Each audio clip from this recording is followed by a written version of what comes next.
All right, I think we should be good and recording. Hello, my name is Jamie Bruesehoff, and I am here to present you being LGBTQ plus in New Jersey.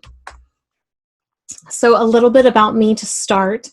My name is Jamie. My pronouns are she and her. I'm a writer and a speaker and an advocate. I am a mama bear. So I have three kids. They are 6, 11, and 13, and my oldest child is transgender. And so a lot of times parents of transgender kids call themselves mama bears because we are fiercely protective of our cubs. And that is really what led me to doing LGBTQ advocacy full time. I also am a clergy spouse, so I'm married to a Lutheran pastor, which is important to name when we talk about LGBTQ identities because there's a lot of tension between gender and sexuality and faith. And that can be a really joyful thing, but it can also be a really hard thing. I personally identify as queer, so I'm a member of this community as well. And I'm really, really hopeful. Despite that, sometimes the work I do is really challenging, and we're dealing with discrimination and violence and struggle and all of that the LGBTQ community faces. I am so filled with hope because of students like you and teachers like yours and organizations like Change that hold events like this so we can learn and become better advocates and allies and human beings. So I'm glad you're here. I mentioned my 13-year-old transgender daughter. I didn't say that she was a Marvel superhero, but she is. So my daughter's name is Rebecca, and originally when we were going to do this workshop for Change, we were actually going to screen her episode of Marvel's Hero Project because it's a great way to introduce you to what it means to be transgender and what it means to grow up as a transgender young person here in New Jersey. Unfortunately, we can't do that in this format, but I did want to share it with you. So Marvel's Hero Project is a series that's streaming on Disney Plus, and Rebecca is episode 5, and she is the mighty Rebecca. You can also read a comic book about her at marvel.com/hero project, and it's a really cool introduction to how she advocates for LGBTQ rights and just encourages folks to accept all kinds of people and to fully be themselves. When Rebecca was born, we thought she was a boy. And so when she was really little, we called her by a traditionally boy name, and we had no idea that she was the girl she is. When she was like 2 or 3, she immediately gravitated to typically girly things. Her favorite color was pink. She loved to dress up in my old dance recital costumes and twirl and twirl. And we said, really, that's fine. Like, I didn't think that made her a girl. We always said colors are for everyone, clothes are for everyone, and you can be any kind of boy you want to be. But she wasn't a boy. As she got older and she became more gender nonconforming, which is a word we learned along the way, which just means she didn't fit into the boxes that we give or that society gives people as far as what it means to be a boy or a girl. And that, again, was okay. But at the same time, she started to develop a lot of anxiety. And eventually, she struggled with depression. And it was in treating that and unpacking that we were able to understand that Rebecca wasn't the boy she thought she was, or that we thought she was. She was a girl.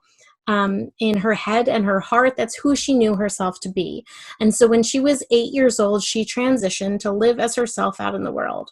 That just means that we changed her name and her pronouns so that she could go out into the world as Rebecca, the girl she knows herself to be.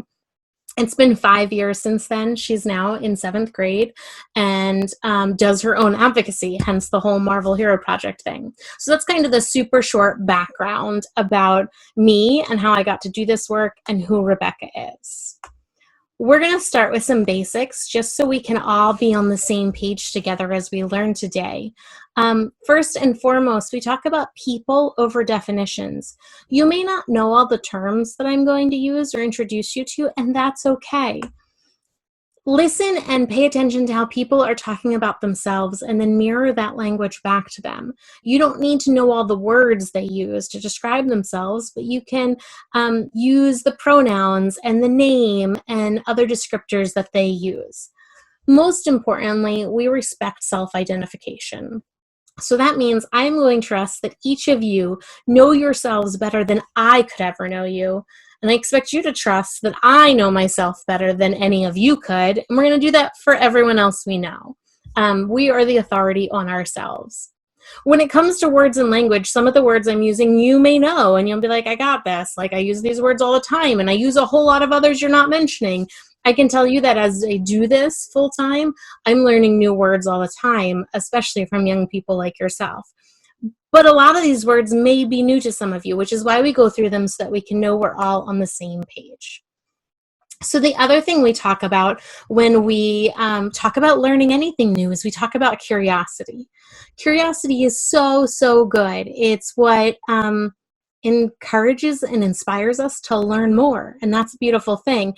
But there is a continuum of curiosity, and so we have hospitable curiosity, and then it goes all the way across to lurid curiosity. So when we are curious, we ask ourselves, why am I asking this? Will this question help build a relationship of mutual trust and respect? I'm sure you've probably heard the phrase, like, there are no bad questions. And that's mostly true. But it's important to know as we ask questions and inquire more to understand where our curiosity is coming from. Is it trying to help us be a better friend or classmate to someone? Or is it more about just wanting to know for the sake of knowing? So lurid curiosity is the reason that almost all drivers slow down on the highway when there's an accident, because they want to see what happened. It's not because they know how to help or because they're going to go save whatever person may be in danger. It's simply because they want to know. It's all about them. So lurid curiosity is all about you, whereas hospitable curiosity is more about being in community with one another. Asking people about the details of their bodies or what they do with them is never hospitable curiosity.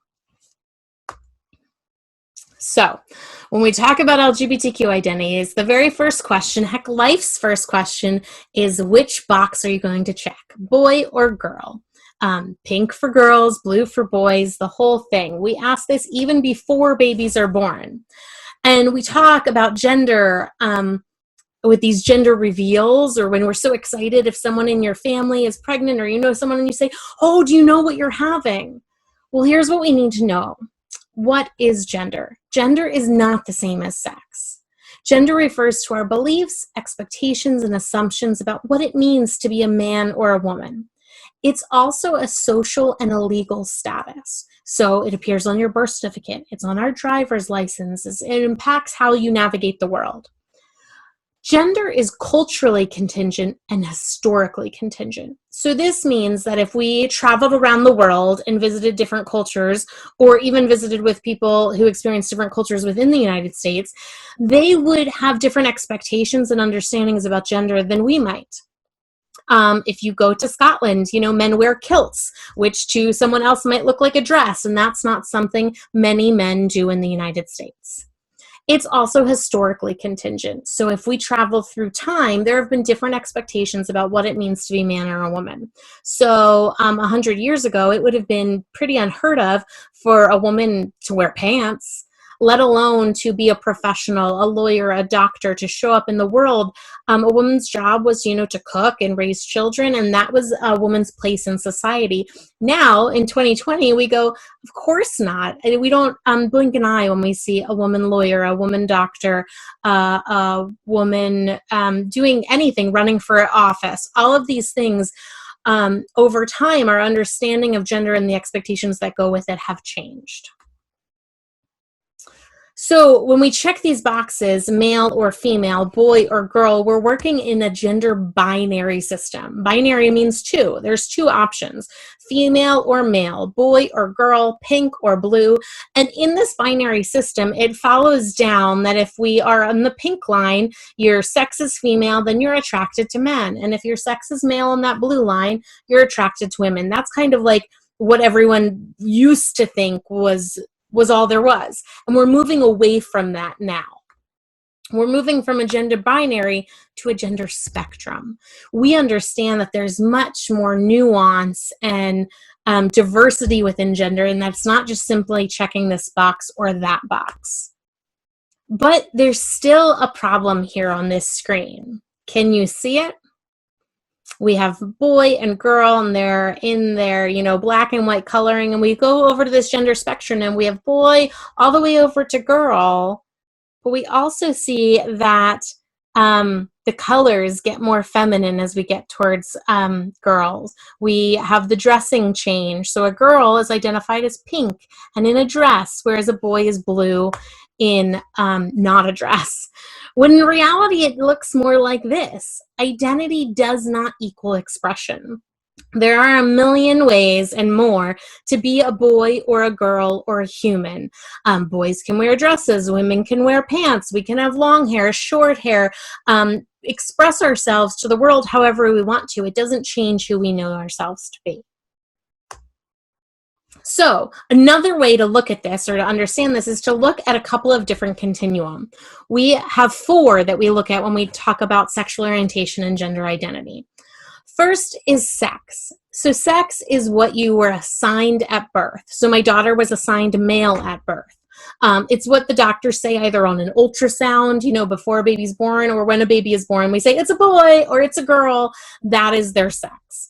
This, we're kind of taught, is very simple. Check this box or check that box. But even this exists on a continuum with male and female on either sides, and people that are born with intersex bodies in the middle. And intersex bodies have a mix of chromosomes and genetics and external genitalia and internal reproductive organs, so that their bodies are not entirely typically male or typically female. Sometimes intersex people know that they are intersex when they're born, it's obvious, and other times people don't learn that until puberty, or maybe when they try to have children, or sometimes we don't know until an autopsy is performed, and you can live your entire life having no idea you are intersex. This is also a lot more common than you would think. 1 in 100 births results in an intersex person. So that's sex assigned at birth. Then we have gender identity. Gender identity is who you know yourself to be, and it exists on a continuum from man to woman. And in the middle, we have words like genderqueer, two-spirited, non-binary. They have transgender on this picture, and that's not quite right. While some transgender people do exist in the middle, there are transgender people whose gender identity is man or woman as well. So gender identity is who you know yourself to be. Then gender expression is how you express that to the world. And so our gender expression also exists on a continuum from masculine to feminine and androgynous in the middle. Gender expression is the way we walk, talk, dress, our mannerisms, everything about us that the world sees. The fun thing about gender expression is that it can change a lot from day to day. There might be a day where I'm in jeans and sneakers and a hoodie and I'm appearing pretty androgynous. And there might be days where I'm dressed up to go to a fancy event and I'm wearing high heels and a dress and lots of jewelry and I'm appearing more feminine. Your gender expression doesn't change your gender identity. No matter how I dress, I always know myself to be a girl. That's who I am.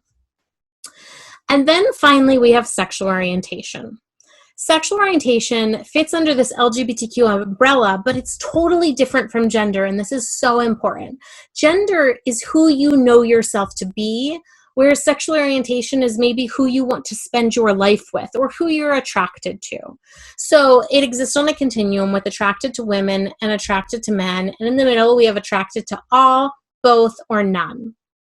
Those are words like bisexual, pansexual, polysexual, asexual. You don't have to know them all, but it's important to know that they exist. So if we look at these continuum, we make assumptions about people's gender identity based on their gender expression. When you see someone out in the world and they've got long hair and they're wearing typically girl clothes, you assume that person is a girl. You assume you know their gender identity. In reality, we can't know someone's gender identity unless they tell us. The same thing is true with sexual orientation. we make assumptions about people's sexual orientation based on their current or past relationships. So if you know someone and, oh, you know, they're dating a boy and they happen to be a girl, you assume they're straight. But they could be bisexual or polysexual or pansexual, because you're making an assumption about one little snapshot in time.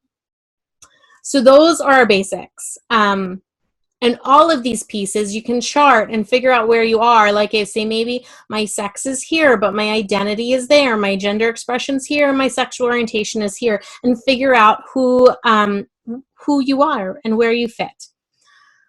There's one other thing I was going to say there, but I will. Oh, so when we talk about sex and gender identity, transgender people are people whose gender identity does not align with the sex they were assigned at birth. So like my daughter, she was assigned male at birth, but she identifies as a girl. And the opposite, someone whose sex and gender identity align are considered cisgender. So that's just another vocabulary word. So we have all of these letters. Sometimes you'll hear LGBT, sometimes you'll hear LGBTQ, LGBTQ+. There's even more letters than pictured here. But it's important to understand that there are all these words and these identities, and they're valid. So just to go through some of these, lesbian is a woman who's primarily attracted to women. Gay used to be a man who's primarily attracted to men, but it's often used as a broad term for anyone primarily attracted to the same sex. Bisexual people are attracted to people of their own gender and other genders. Transgender, I just mentioned. Queer, we're going to get to in a second. Questioning, intersex, we mentioned. Asexual people who generally don't feel sexual desire or attraction to any group of people. And then pansexual is a person who experiences sexual, romantic, or physical attraction to members of all identities, kind of regardless of gender. Now, in each of these, there's some nuance. You know, you might be like, hey, wait, but I know someone who's pansexual and they describe it this way. Absolutely. And we're going to trust that however someone describes their identity is their truth, and that is valid. Queer. So queer is one of those words that I think is pretty common with youth now, but a lot of times adults are like, wait, queer? I thought that was a bad word. So in the late 1980s, the label queer began to be reclaimed by LGBTQ people after it had been used as a weapon against them for a very long time. Now, queer is really a pretty broad umbrella term for the whole LGBTQ community. And it can also refer to an individual's sexual orientation or gender identity. It can be the word that just fits them best. But don't be surprised if you hear it, and don't be surprised if you hear adults who are appalled when they hear you use it. There's a lot of learning going on around this term. So when we talk about transgender people, it's important to confirm how we use our language. So a transgender woman or girl, like my daughter, is someone who is assigned male at birth, identifies as female, and probably uses the pronouns she, her, and hers. Whereas a transgender man or boy was assigned female at birth, identifies as male, and probably uses male pronouns he, him, and his. But those aren't the only options. We also have non-binary identities. And so these are identities that don't fit into the boxes of boy or girl, male or female that society has put out for us. And there's all sorts of words and labels and language that people use to describe themselves who are non-binary. It can be gender queer, gender non-conforming, bigender, third gender, genderless, pangender, androgynous, other gender, gender fluid, agender, and there's so many more. You don't have to know them all, but it's important to know that they exist and that there's a lot of variety within all of these identities. Just because you've met one trans person or one non-binary person doesn't mean you've met them all. You've met only one person and heard one story. They are not a monolith, as they say. They're very diverse. So a lot of times I get asked, but why are there suddenly so many transgender people? Like, it's such a trend. Why is everybody suddenly non-binary? It came out of nowhere. This never used to exist. Well, that's totally wrong. First of all, transgender and non-binary people have existed across space and time. For as long as history has been recorded, there have been transgender and non-binary people. But we also see it in animals and fish and insects and amphibians. So take butterflies, for example. This, if you know anything about butterflies, is a male butterfly. A female butterfly. Whoops, sorry. Female butterflies are typically kind of boring, less exciting looking, whereas the male butterflies are the ones that are really bright and beautiful and kind of flamboyant, which is fun because it's a switch of our expectations for male and female. But there are also chimera butterflies that are actually born with one wing that looks male and one wing that looks female. And this is seen throughout other animals and creatures of all sorts. So this is not new. There's just a new and increasing freedom to talk about it and to be seen. There's increasing safety in a lot of ways and acceptance, but there's also a lot of pushback. And so we have a lot of work to do. So when we talk about transitioning, that's the process when someone goes from living as the sex they were assigned at birth to living as who they know themselves to be. And there's many different ways they can transition. So there's medical, which might be things you think about like surgeries and hormones. There's social, which is about name and pronouns and your gender expression. So this is the only thing available when young children like my daughter transition. And then there's legal. And so this could be legal name changes, your birth certificate, your driver's license.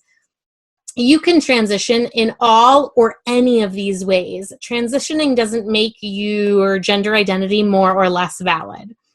So they can transition in any or all of those or none. And they're still who they know themselves to be.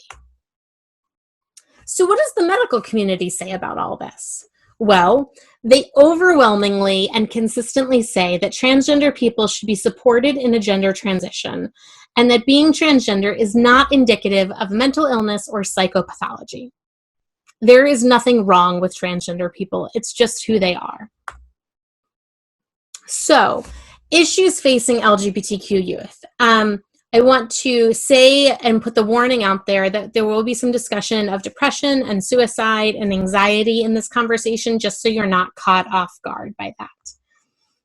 So there are a lot of issues facing LGBTQ people of all ages, but especially youth. We have mental health struggles and access to healthcare, legal barriers, bathrooms, family support, bullying, faith struggles, school support, homelessness, violence, and then there's the concept of intersectionality. The idea that if you are already marginalized by one of your other identities and you are also LGBTQ, you will be doubly marginalized. So people of color, depending on your immigration status, your economic status, all of these kinds of things come together to create our identities and the intersections at which we live, but they also can cause a lot of discrimination and struggle and challenge. So, issues that LGBTQ youth face, 77% of LGBTQ youth report feeling depressed or down over the past week. 39% said that they have seriously considered suicide in the past 12 months. This was just out of the Trevor Project, which is a great organization. They have a helpline you can access or chat online with, and they provide resources to LGBTQ youth. This was in 2019. 39% of youth, LGBTQ youth, said they had seriously considered suicide in the past 12 months. It's easy when we talk about numbers. There's so many others I could say, but we're not going to take up too much time with it. When we talk about the depression, anxiety, and struggle the LGBTQ community faces, it would be easy to be like, well, there must be something wrong with these people if they have all these problems.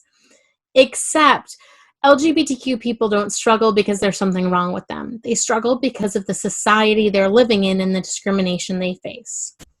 So we look at the Human Rights Campaign LGBTQ Youth Report from 2018, and we see that only 5% of LGBTQ students say that all of their teachers and staff are supportive of LGBTQ people. That means that 95% of students are going about their days trying to figure out who is safe and who is not. Is this something I can write about in my English class? If I am my true self around this person, is it going to be okay? And they're constantly having to carry that with them throughout their days. 67% of LGBTQ youth hear their own families make negative comments about LGBTQ people. So this is who they are, and they're hearing this negativity from their families, the people that are supposed to love them unconditionally. 73% of LGBTQ youth have experienced verbal threats because of their actual or perceived identity. And this is specifically New Jersey data from GLSEN, which is an organization that works for LGBTQ education and in schools. Out of 2017, this is the percentage of students that had heard anti-LGBTQ remarks from students in their schools. 90% had heard gay used in a negative way, like that's so gay. 79% had heard homophobic remarks, calling names. 80% had heard negative remarks about gender expression, and 69% had heard negative remarks about transgender people. 76% of LGBTQ youth felt that the recent political climate impacted their mental health or sense of self. Now, I'm not going to get political here, don't worry, but it's important to know that what's going on at a national and federal level impacts LGBTQ people of all ages' ability to go about their lives when they're kind of being used as a political football. And that can be really traumatic and scary. And then we have 40% of homeless youth, unaccompanied homeless youth, so youth that are not homeless with their families, are LGBT. And the number one reason they're on the streets is family rejection. So most of these kids have gotten there by way of the foster care system. So they were thrown out of their homes or experienced abuse and neglect in their homes and entered the foster care system, where they were twice as likely as LGBTQ young people to experience mistreatment as their non-LGBTQ peers. And then they decide that they would be safer on the streets than in either of these places. So that's pretty dramatic and pretty scary. It's no wonder that our LGBTQ youth and people of all ages experience intense and alarming rates of anxiety, depression, suicidality, all of it. Now, some people think that we could just fix them, just make gay people straight, and kids like my daughter, like you should just make her be the boy that you thought she was when she was born. And 2 in 3 LGBTQ youth do experience attempts to change their gender or sexuality. Sometimes this is formal from like a therapist or a church, or it could be from their parents. It's called conversion therapy, and it's illegal actually in New Jersey for people under the age of 18 to experience, but that doesn't mean it doesn't still happen. The thing is, it doesn't work, and it more than doubles their suicide risk. You can't change who people were born to be. The good news is that we see that with support, LGBTQ youth can thrive. LGBTQ youth who had at least one accepting adult were 40% less likely to report a suicide attempt in the past year. Just one adult. That's huge. So what would it look like if we could give them entire school communities and like peers and classmates and communities in their town and faith communities? If we could surround them by people who accept and celebrate them, we could change these statistics entirely. This data is specifically about transgender children. What we see is that, so this green line up here is the transgender study participant. My daughter is actually in this study.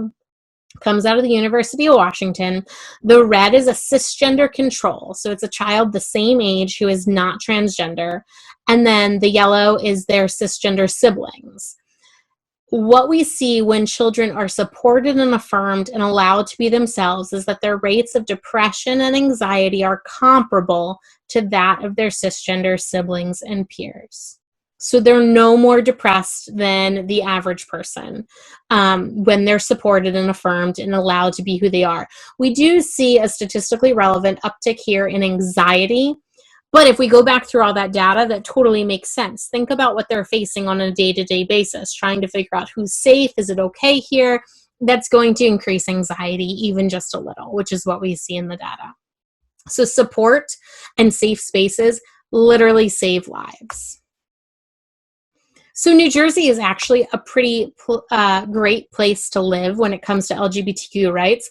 First, we have New Jersey's law against discrimination, which goes back and has been protecting people on the basis of gender identity and sexual orientation since 2009. And this means that you cannot discriminate against someone based on those things. We also have our anti-bullying Bill of Rights is one of the strongest in the country. It does have its problems, which we continue to work on, but it's a law that includes gender identity and sexual orientation as protected classes. We banned conversion therapy, as I mentioned. That was in 2013. In 2018, we declared as a state that we were going to recognize Transgender Awareness Week and Transgender Day of Remembrance, which is the day that we remember all the transgender people have been killed due to anti-trans violence in the past year. That happens every year in November. In 2017, the Department of Education adopted new guidance on transgender students that ensured safe access to schools, which is really thorough and great and protects access to bathrooms and sports and activities, and make sure that you can have your name correctly in your school database in Genesis or PowerSchool or whatever you use. If you're transgender, you don't need to have a legal name change to make that happen. This guidance protects you. In 2018, the Babs-Sipperstein birth certificate law went into effect, and this allows people to change the gender marker on their birth certificate without having to provide proof of surgery. So this is really important because kids never have surgery. That's not even available to them. And even some adults don't have surgery. Surgery is a personal preference. Some people don't want it. Some people can't afford it. Some people have medical reasons that they can't have it. And so to have that as a barrier to getting identity documents that match who you are was really problematic.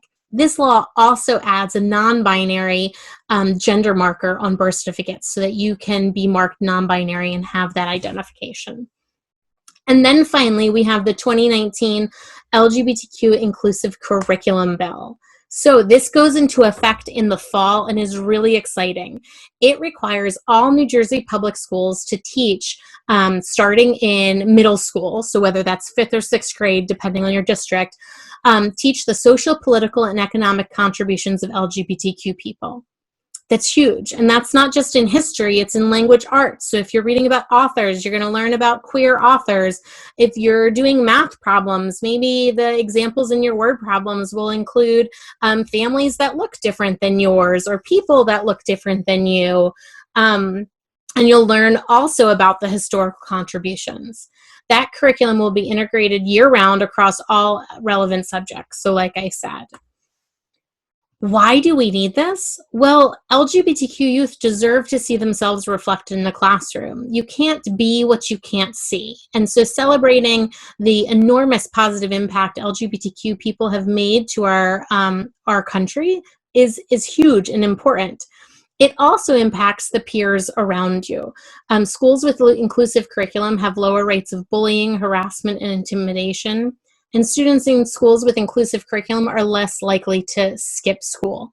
And quite frankly, it prepares you for the global world that you're going to be working in. If you're not exposed to these ideas when you're being educated, then you're going to be at a disadvantage when you go to college and join the workplace. So that was all a lot about some basics of vocabulary and what this means and some of the struggles. And this is kind of like a crash course because I only get you for 15 minutes. But what can you do? You can do a lot.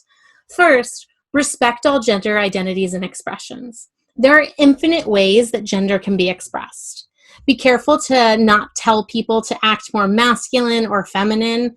Allow all people to express themselves freely. So, don't tell people to man up or, oh, you can't wear that. That's for girls. All of these ideas are ways we limit and put boxes around each other and limit who we can be. Pronouns. So when I introduced myself, I said, hey, my name is Jamie and my pronouns are she and her. Sharing your pronouns helps normalize that as a practice and increases the ability for people who are trans and non-binary to be seen, because sometimes people don't use the pronouns we assume they do. So I use she, her, some people use he, him, and other people use they, their, them. And so we talked about non-binary people before. Often, but not always, non-binary people will use the pronouns they and them. Now, everybody likes to get all upset. Oh, but they're one person. These are plural pronouns. Except these have been used this way in language for a very long time. You can Google it and learn way more about it. But more importantly, it's been a part of the APA style guide, which is kind of one of the academic writing requirements for years. I actually can't remember the year off the top of my head, but I want to say it was like early 2010s. And last year, Merriam-Webster added it officially to one of the definitions of the word, that it's a singular pronoun for a person who identifies as non-binary. So this is the way our language is evolving. It's completely correct, and it's important to recognize people. So share your pronouns as a way to make it safer for other people to do the same, and pay attention to the pronouns others want you to use. Bathrooms and locker rooms and any kind of gender exclusive spaces can be really hard for transgender and gender nonconforming students. So you can help them by buddying up, by saying, hey, I'll go with you, I will help you make that a safe space. Or advocate in your schools, maybe not and advocate in your schools for all gender or gender neutral spaces as well. Gender neutral bathrooms are really helpful for all of our students. It just gives a little more privacy and a little more safety. If they're single stall, if they're multi-stall, then it allows you to go with your closest friends and feel most comfortable and safe. Coming out. I'm sure you've all heard the phrase coming out. What does it mean to come out? It means to share your sexual orientation or gender identity with others. It's important to know that it's up to the person to come out. Don't ever out someone. People come out when there's a certain level of comfort, and they might not be out to everyone. So maybe someone comes out to you. Don't assume they're out to everyone else. That's private information. There are challenges when coming out, and sometimes dangers. They may not be safe. They may not be safe at home. They may not be safe with their peers. So just make sure that you're not outing people and keeping that information private until you know otherwise. Speak up and learn more. Be a visible advocate for LGBTQ inclusion. Learn about LGBTQ people. Check out the Marvel Hero Project. There's a really cool podcast called the Queer Teen Podcast. You could listen to that. Learn about the issues impacting people so that you can stand up and speak up when someone says something that's harmful. So I'm sure you all have heard the phrase, that's so gay. And this is a little video. It comes out of Australia, but it's one of the better ones I've seen, so you get to enjoy the accents, about why that's a problem and what one school did to deal with it.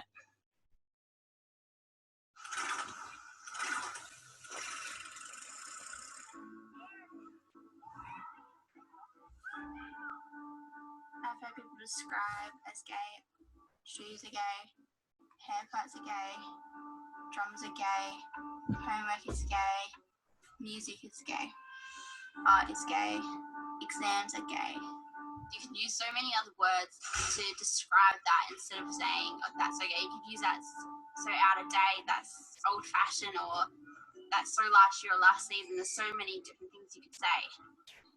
It's been used as loser, crap, rubbish, lame, rotten, inferior, weird, terrible, uncool, annoying, awful.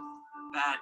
It just wasn't okay anymore. Everyone was getting bullied and people were using the word inappropriately, and it just wasn't right anymore. Our friends were just not wanting to come to school and not wanting to be a part of life anymore, and we just didn't want them to go. Maroon Pub Day was an event we created and we really pushed for. It's an event where we pledged you wouldn't use that word anymore. That's so gay. That's so. We had a massive banner and you put your name on it and you just pin it up. As soon as you post it on the banner, you have pledged to stop saying the word. Everyone's been more accepting of each other, and everyone's not cared as much about who they choose to be with or choose to love, and just the joy and energy we had around was a really good feeling. For me personally, when people use it in a derogatory way, everyone knows it as that really bad kind of thing. And when you come out as openly gay, they think that it's a bad thing as well. I'm rubbish. I'm crap. I'm terrible. I'm appalling. I'm no good. I'm awful. I'm gay. I'm gay. That's pretty much that. The best way to really help people in this situation is try and understand like how they feel and try and help them out as much as we could. So by banning it, we thought that would give them more confidence and more power to come out and say, I am gay and I'm proud of it. Just being here and seeing everyone joining in, it kind of just made me feel all right to just do what I want to do and be me. I think that if anyone was to ever replicate it, that to totally go for it, and it's so worth it because you see so many people smile afterwards, and It really helps people feel more comfortable with themselves.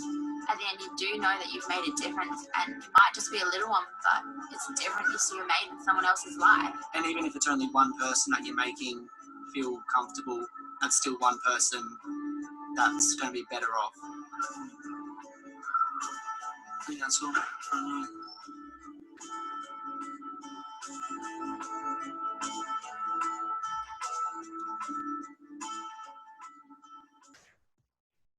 So I love that because that's so gay as a phrase I'm sure you hear all the time, and maybe you think nothing of it. But if we're taking someone's identity and using it to describe anything that's bad, whether it's stupid or lame or not cool or whatever those words mean the way you're using them, that's a problem. Like, what if I took your name? What if someone took my name and I was like, that's so Jamie? Every time they said something really mean or nasty, that would be really hurtful to me. And so language matters. And you can be a part of changing that by changing your language and kind of calling it out when other people use it. In your school, there's other things you can do. You can see if your school has a QSA. Sometimes that's a queer straight alliance. Maybe it's called a GSA, a gender sexuality alliance, or a club that's aimed at LGBTQ inclusion for LGBTQ people and allies. And if not, talk about getting one. If not, maybe, or if they do, then maybe check it out and see how you can support it. Find out if your school has a trans inclusive policy. Do they know about the New Jersey Department of Education guidelines, and are they following those? Find out and talk to staff if they're not. You can be an advocate.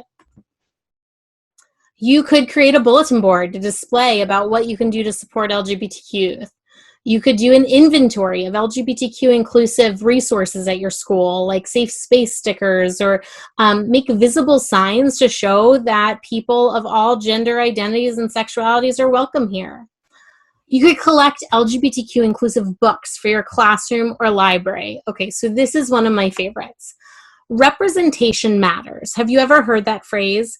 We talk about it when we talk about all media. We talk about it when anyone underrepresented then gets to be represented, like when we increase the number of women in Congress, or when we see someone like us, whether that's our religion or our culture or our race or our ethnicity or our identity in some public sphere. So whether that's an elected official, or you see them as teachers in your classroom, or you see them in books or movies or television, these all really matter. And so this is something Rebecca, my daughter, and I are super passionate about, and we're actually hosting the Mighty Rebecca Book Drive based off her Marvel character.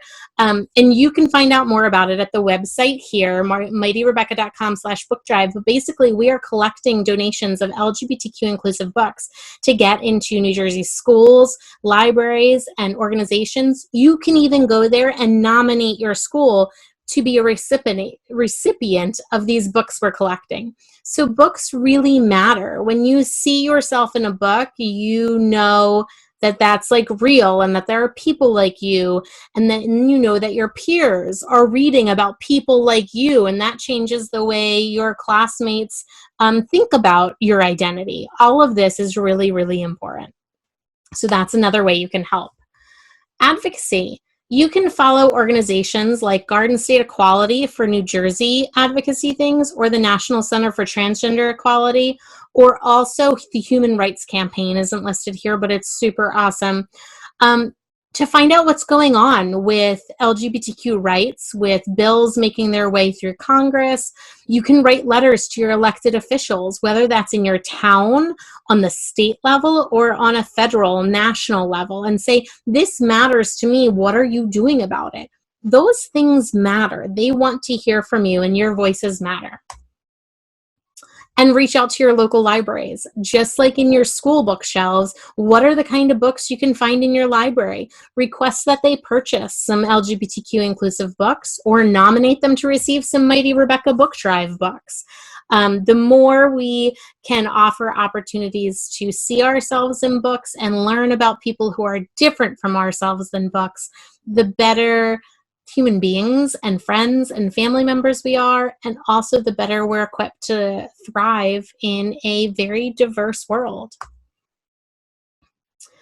So that's kind of the crash course. I'd love to talk to you all day, which I'm sure you may not want to talk to me all day, but there's so much to tell you. So you can follow me or Rebecca for more information about the advocacy we do and to stay up to date about some of the things going on in New Jersey.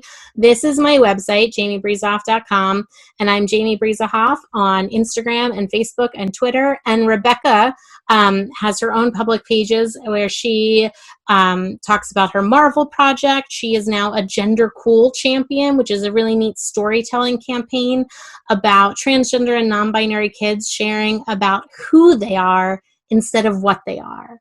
Because as much as all these identities are really important, they're just one tiny part of who we all are as human beings.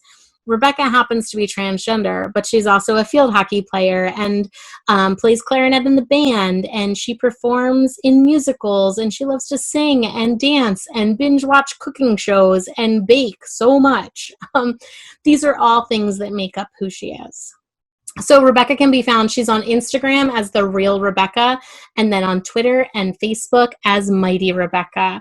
I wish I could answer your questions, and I can't on this format, but please don't hesitate to reach out to either of us on social media, or you can email me through my website to ask your questions. And whether it's something you don't understand or something you want more resources about, we would love to get that to you. Thanks for spending the last 47 minutes or so with me. I'm really excited to hear about what you go out into the world to do. So that's the other thing.